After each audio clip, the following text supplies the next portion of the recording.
Okay, let's get started. I'm here today just to talk about two subjects. How Facebook statuses single-handedly built my business to begin with, and how not to get financially mugged, because we're living in uncertain times these days, and it's really hard to know where to put your money. So, a little bit about myself. I used to be an RAF pilot for about 7 years, flew all over the world, loved it. And I was quite fortunate enough to be to buy an Aston Martin when I was 23, and in my sort of spare time, I flew my friends and family around in helicopters. Now, I'm not trying to say that to brag or impress you, but I've experienced really big highs in my life and really big lows in terms of financially speaking. For example, there was a time where I went from those big highs all the way down to the bottom, and my fiance and I were really struggling. We were living off 17p spaghetti from Asda, and we were shopping in Lidl as well. And I remember my fiance at one point was struggling to decide whether to buy cheese or mayonnaise because we couldn't afford both.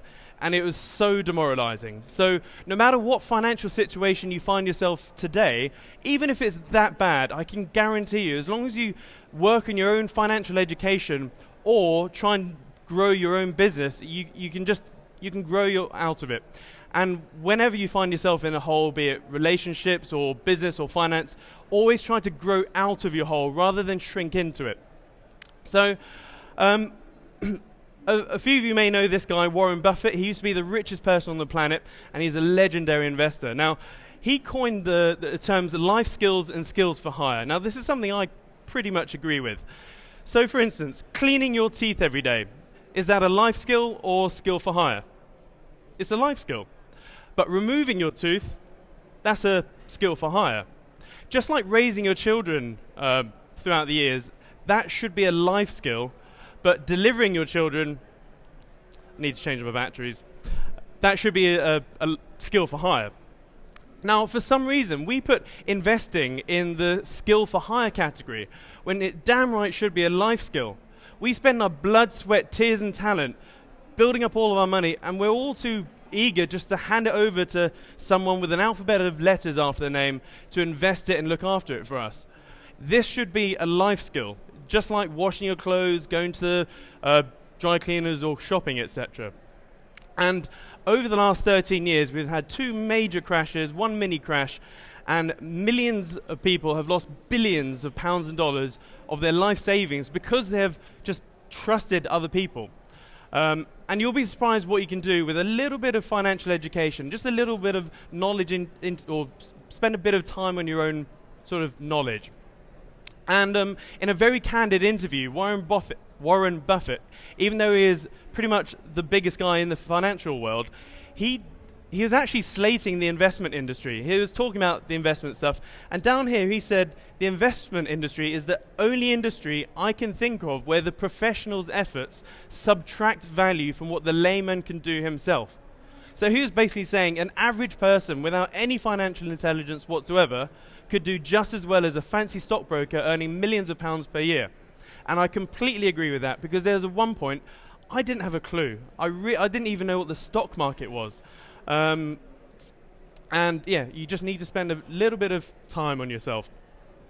So I will talk about the Facebook stuff in a bit, but I'll just get the investment stuff out of the way. So in the investment world, the hedge funds, super funds and bankers, etc., they try and compare stuff against two main sort of benchmarks, the stock market and inflation.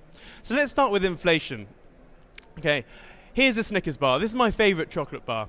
And 10 years ago, in 2003, the average price for a Snickers bar was about 30p. It was pretty cheap back then.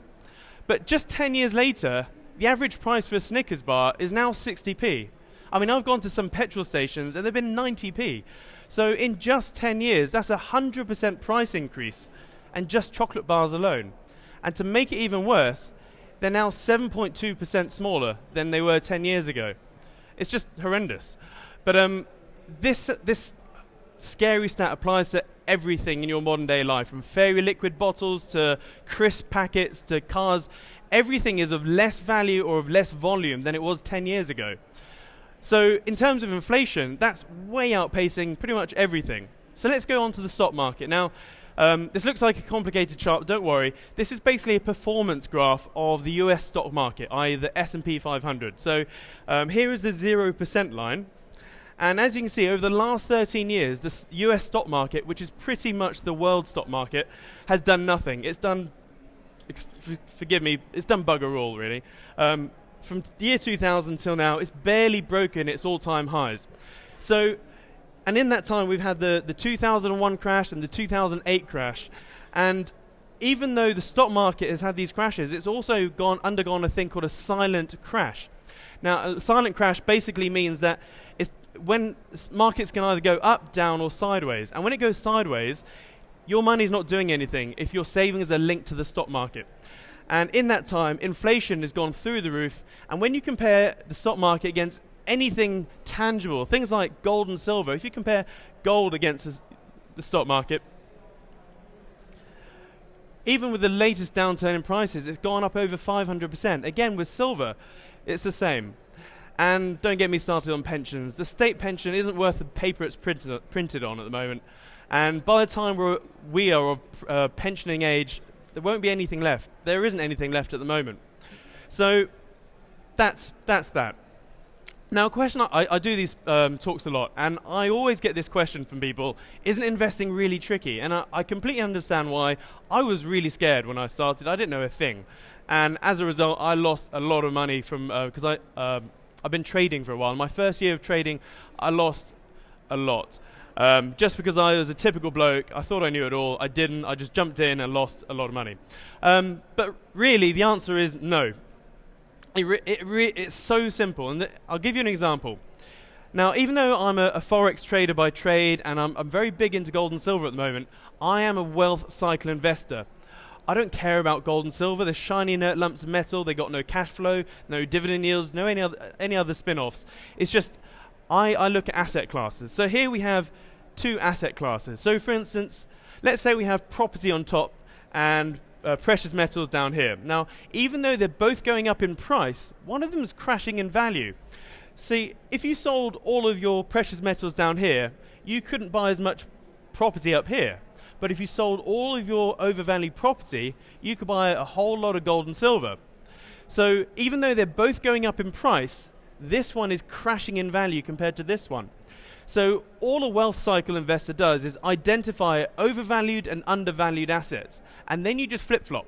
So this is what this is what you do in theory. You basically you exit from your overvalued asset, pile in as much as you can into the undervalued asset, and then over time this undervalued asset becomes overvalued. And then that's all you do. You just flip-flop over time. This could be over the period of 20 years, 5 years. It doesn't matter. Every asset class is different. And so it just flip-flops and flip-flops. And the reason the public in general have no idea about this and why our vision is so obscured is because they're printing currency at this rate. Our currency supply is an exponential growth. It's the biggest bubble in human history. So let's take your house. This is a very emotional topic. It's pretty much the most expensive thing you will ever buy, and you'll probably spend your whole life trying to pay it off. In fact, the word mortgage comes from the French. The word mort is death, and gauge is sort of a measurement. So a mortgage is your death measurement. Crazy, isn't it? But even though your house may have gone up in price over 10, 20, 30% over the last 13 years, it's actually crashed in value. When you start comparing stuff against stuff as opposed to the pound or the dollar, you'll realize pretty much everything you own is crashing. When you compare your house against bushels of wheat, it's crashed in value. Barrels of oil, it's crashed in value. And commodities, it's crashed in value. So you need to stop valuing stuff against the pound or the dollar, but you need to value stuff against stuff. Gold and silver is a good one. They've got a 5,000-year track record. So going back to the wealth cycle stuff. Now, when you analyze certain asset classes, they always interact in a certain way. And what you'll find is that every asset class ratio, they bounce in between a certain range. I really do need new batteries. So what you'll find is that they go overvalued, undervalued, overvalued, etc. And they never, ever break out of this range. So what you need to do is identify your overvalued asset, pile into the undervalued asset, and then this is your wealth curve, or wealth line, so to speak. And then you just flip-flop, as I mentioned earlier, and this is the true path to wealth. For instance, the Vanderbilt family used to be the richest family on the planet. Now, there's not a single Vanderbilt which is a millionaire. They used to be billionaires. And that's because they just focused on one asset class, and they didn't know this. Whereas the Rothschilds, they've been or the world's richest family for over 200 years now, and it's because they teach wealth cycle investing to their kids on their 6th birthday. It's crazy. So here's a real-life example of wealth cycle investing. So here we have precious metals, this yellow line, and stocks and property on this bottom line. Now, for all intents and purposes, stocks and property are pretty much linked together. Now, what everyone has forgot, and pretty much every financial professional has forgot, is that these two asset classes that move in 20-year cycles. They go up for 20 years, then they go down for 20 years. So the last time gold and silver was in its peak was in 1980, and you could buy, you could buy a UK average price house outright mortgage free for just 800 ounces of silver, so 800 of these coins. Pretty good swap. But then for the next 20 years, gold and silver bottomed, and in 2000, here we go.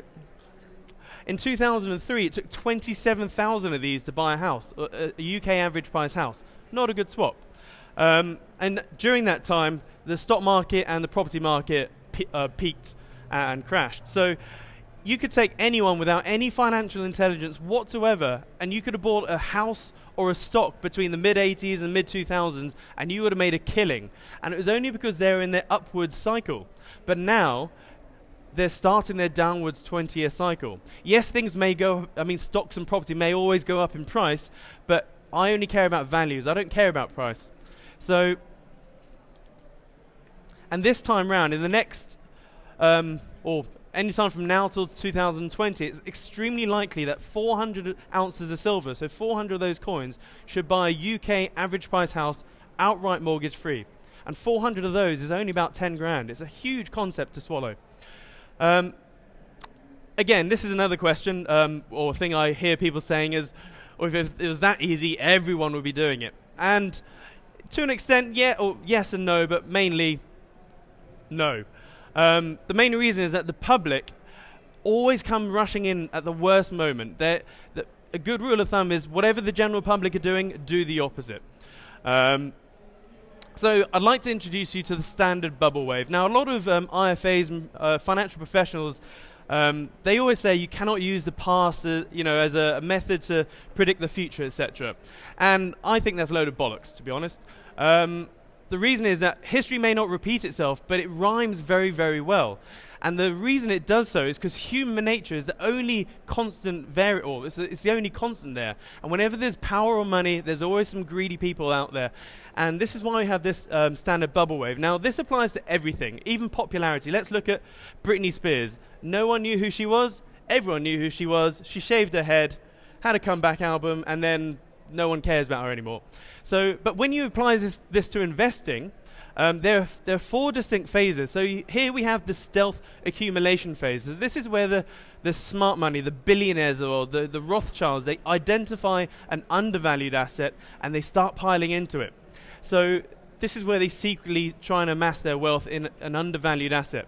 Then we have the awareness phase, or the institutional phase. So this is where people like myself, who are just following the breadcrumbs that the smart money is leaving behind. I'm just an average guy, by the way. I've got distinctly average qualities, but all I'm doing is I'm just following the breadcrumbs of what the really clever people are doing. And then you have the mania phase, or the blow-off top phase. I like to call it the media phase, because it's the media which is the only reason this happens. So go back to 2001 with the tech bubble crash. Everyone was buying tech stocks and tech shares. Everyone was becoming a trader. Or 2008, everyone was becoming a mortgage advisor, or everyone's buying buy-to-let properties and flipping them, etc. And then we had a massive fallout, and everyone lost their life savings, pretty much. And then you have the dissipation phase. So this is the ugly bit. You have basically this is called a dead cat bounce. So this is where the Johnny-come-latelys go, oh God, I missed the boat. And then it starts a little bit of rally before it falls through. So this is where I personally see asset class or asset classes today. So bonds and currencies, They are the biggest bubbles in human history, bigger than the tulip mania of 1636. When this collapses, it's going to be horrible. But if you know how to trade, this bit here is the most profitable time ever. It's really bad to say this, but as a trader, I look forward to stock market crashes. You can make a whole lot of money, and it's so easy.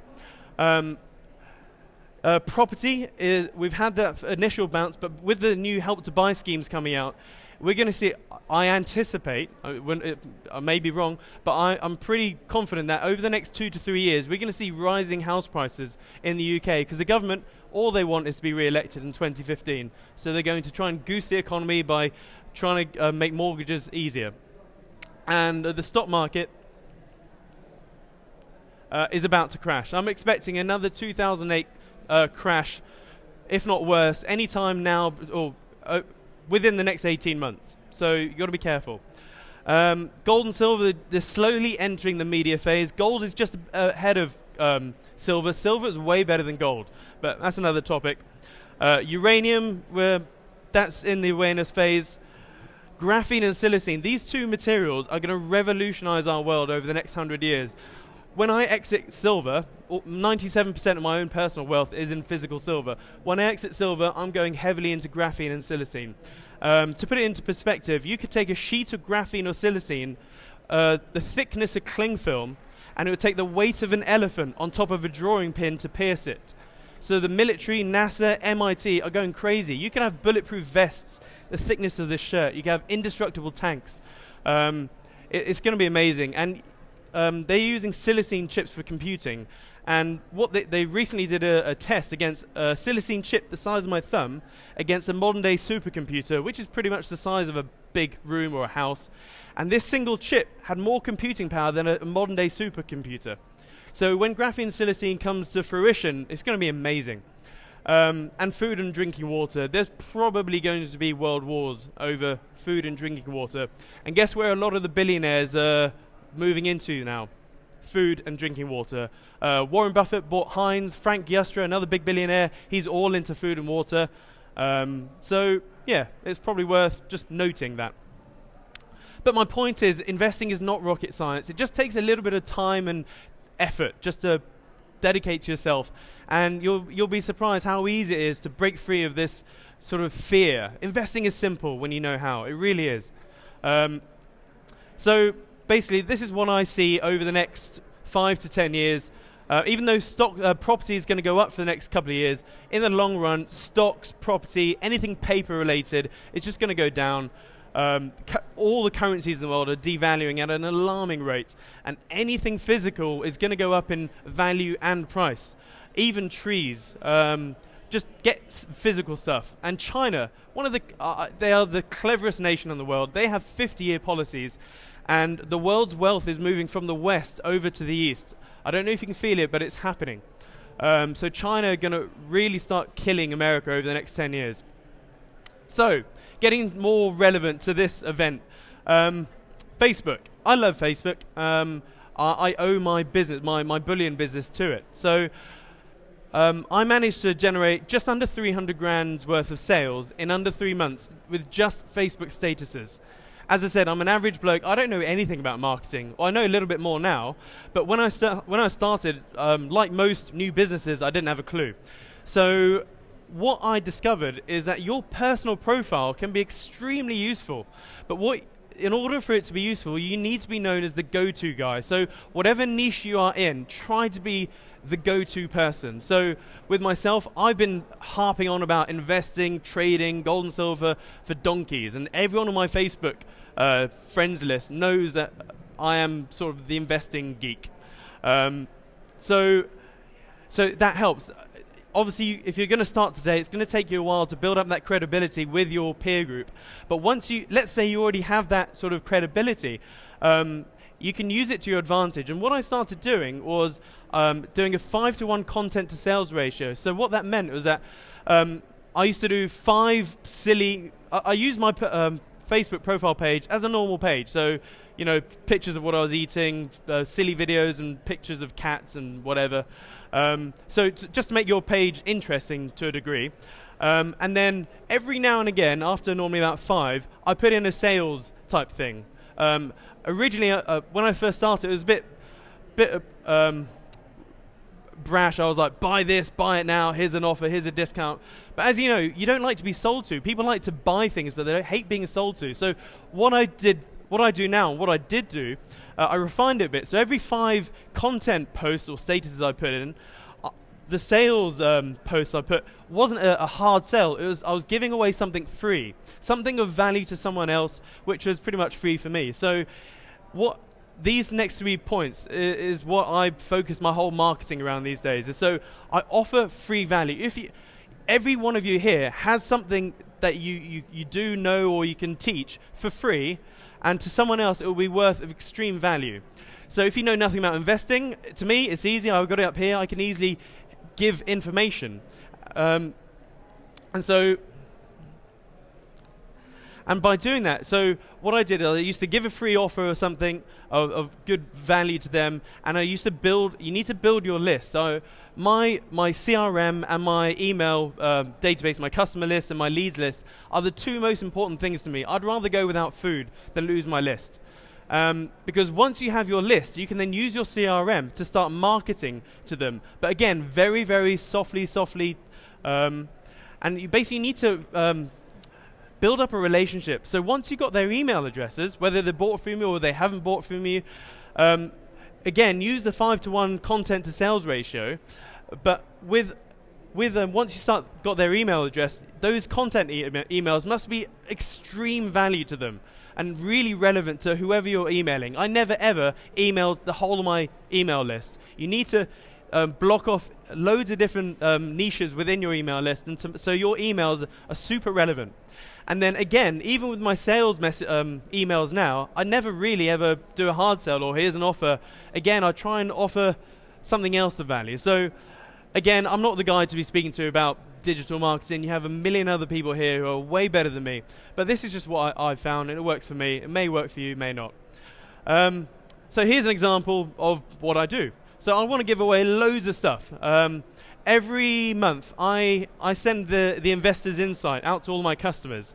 And it covers everything from houses, properties, stocks, trading, whatever you want. And it goes for free every single month. And my database, they like it. So I want to give away 9 months worth of Investors Insight along with an online copy of my DVD. I got loads of feedback saying that DVD has helped change their lives and whatnot, which is good. I really like helping people these days. So this is worth about a lot. So in order to get this, you just need to get your mobile phones out. You just need to text 9B7K8 along with your email address to that number there. Again, I want to give another prize. The first person who does that, I'm going to give $50 trillion to whoever puts their hand up to say they've just done it. This is pure Zimbabwean dollars here. It's worth about £2. But it's funny because during the height of their hyperinflation, their inflation was going up 80 million% per month. It was ridiculous. People are using this as toilet paper. So has anyone done it yet? I've got 50 trillion to give away here. Up, done. Guy at the back. There we go. But yeah, so one of the things I forgot to mention is never spam your email list, because that's the quickest way to get unsubscribed. Just try and build up relationships. So sorry, I've really sped through that. I had to take out a lot of content before this. So does anyone have any questions at all? No? Okay, well, if you want to contact me, I'm on a stand over there. But please have a look at siamkid.org, somewhere along here. There we go. But hope this has helped, and I look forward to speaking to you.